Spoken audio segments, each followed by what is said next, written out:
Ooh, welcome to the Time to Grow Up, that podcast with your host, Chong. And this is a bit of a reflective episode with the conversation I had with none other than Newton. First off, extremely delayed words of congratulations to Newton for obviously having a stellar meet. As of this recording, the weekend just gone, he had a really, really great meet. Newton, if you're watching this, you probably know when this is recorded then.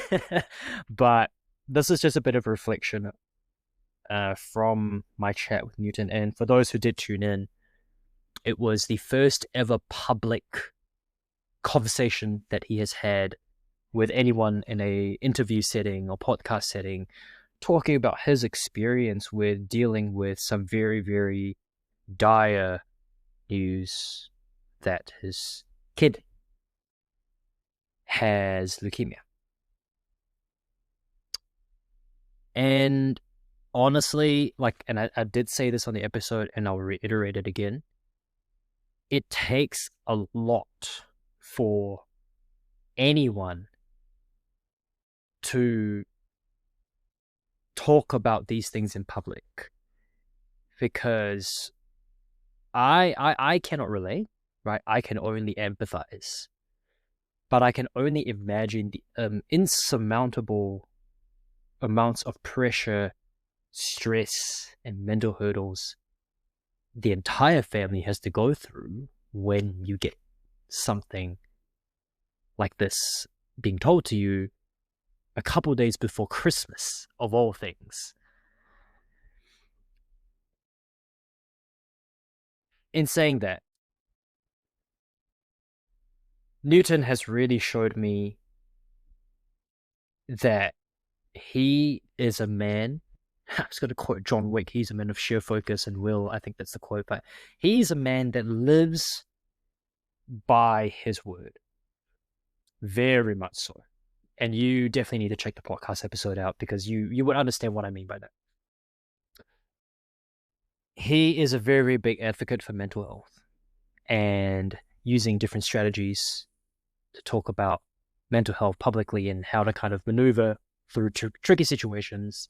One that he very unfortunately got into, obviously very unwillingly.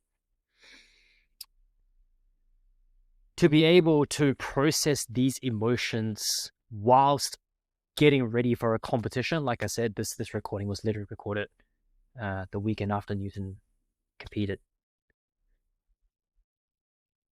You would have to have such a strong support network. The coaches at RTS, shout out to Kedrick as well, who has the same last name as me, who is his nutritionist, and all the other teammates that he has behind him. You would have to have such a huge amount of support and personal mental fortitude to be able to pull something off like this. Like, I know this is a reflective episode, but it's turning more into like a bit of a man crush, because like in the end of the day, how many people can you personally, dear listener, list down that in a situation where you know that a family member has leukemia, let alone your own kid, that you would have the mental capacity to push through all the adversity, be the best father and husband to your wife and 2 kids, and still come out and compete and do a weight cut. For those who don't know, weight cuts are very stressful, and still do a weight cut and have a really good meet. I don't know a lot of people that can do that. So I can shout outs to him for sure. One thing that I am going to reflect on, though, is the whole idea of dealing with the cards that you're dealt with. And myself and Newton talked a little bit about this. The quote that I used was I believe is Latin, amor fati, lover of fate. And you basically want to take the approach of dealing with the situation at hand rather than just trying to back off. In the episode, I shared a very vulnerable story, although I do tell it fairly publicly for those who listen. about my struggles with trying to take my own life when I was living back in Malaysia.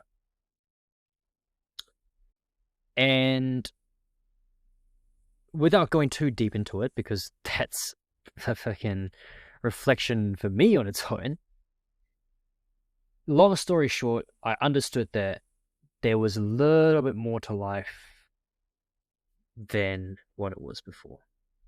And obviously, I didn't take my own life. I say that with a smile, but really, it's just nervous laughter at this point. And I'm here where I'm at now, right? I've got loving family, loving wife, roof over my head. I cannot thank people more. I cannot thank my previous self, my younger self, for obviously not taking that step. But back to my reflection, dealing with the cards that you dealt with. The two examples, again, it sounds almost quite egotistical, but I'm using myself as an example, Newton as an example here. We have been dealt with certain cards, and you have the choice to fold. In poker, you can fold and play again. But in life, the reality is that if you fold, you can't really play again. Life moves on whether you like it or not. Life is not a game. Life is a continuum of events, in my opinion, that will happen, and it's up to you how you want to play it out.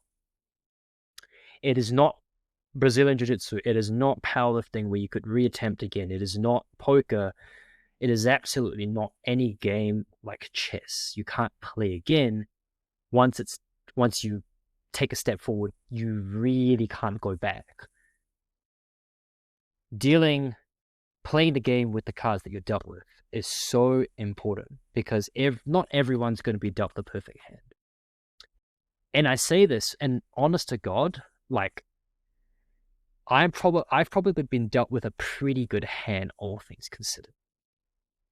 I'm able to do a podcast. I'm able to buy Legos. I'm able to go to jiu-jitsu, have a family, have a kid under my roof. And yet I still struggle with certain things in my own personal life at this point in time. But if I kind of take a step back and go, you know what, fucking hell, like, some people are really struggling in poverty, and yet they're still getting up every day to move forward with things. That is the true definition of, you just got to keep playing the game. You've just got to keep playing the game, keep going.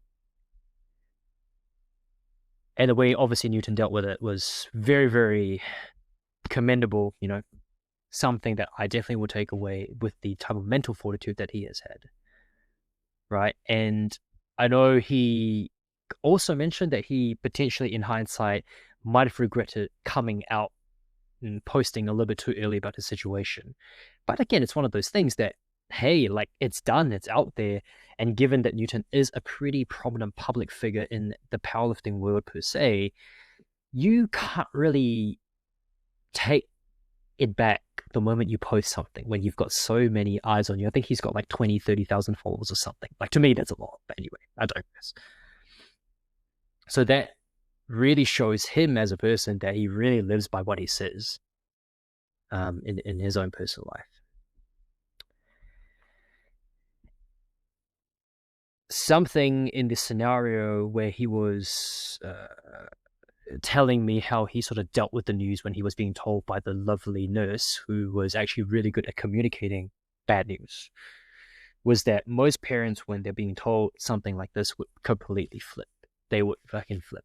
And ironically, I recently, as of this recording, sent out a weekly check-in to my clients saying, like, what is the advice that you always give people but you don't take on board on your own? And I think that really kind of resonated quite a lot when Newton was telling me, like, he could have completely just flipped the script and gone crazy in the medical room, right? But he had a moment to kind of think. He had a little bit of moment to process. Obviously, having a really good nurse who knows how to communicate bad news really helps in those situations. And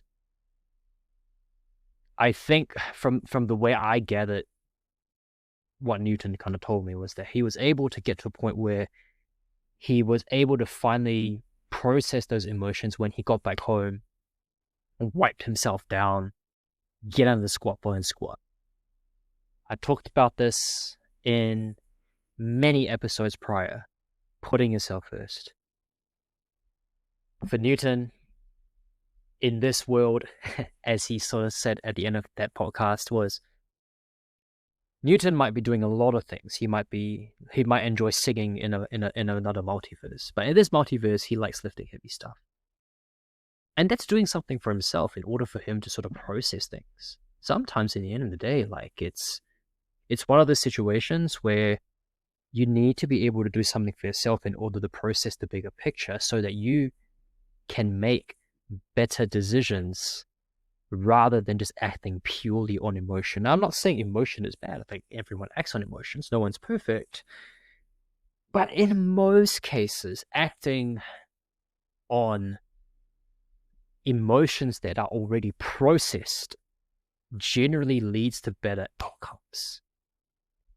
And I think that is the single biggest takeaway I got from the conversation. You're going to have emotional breakdowns and all that kind of shit, but process it, because that allows you to make better decisions from there on out. And again, as of this recording, I do wish the entire Chang family all the best. I do know that Kira's birthday is coming up sometime in March, so happy birthday. I wish you well. I wish your family well, Newton. And for those who are listening, please do tune into the episode. I think it is an episode that everyone should give a listen to, but it's not a situation which I would wish on anyone. Let's just say. Stay safe. Hope you enjoyed this reflective one, and we'll catch you in the next one.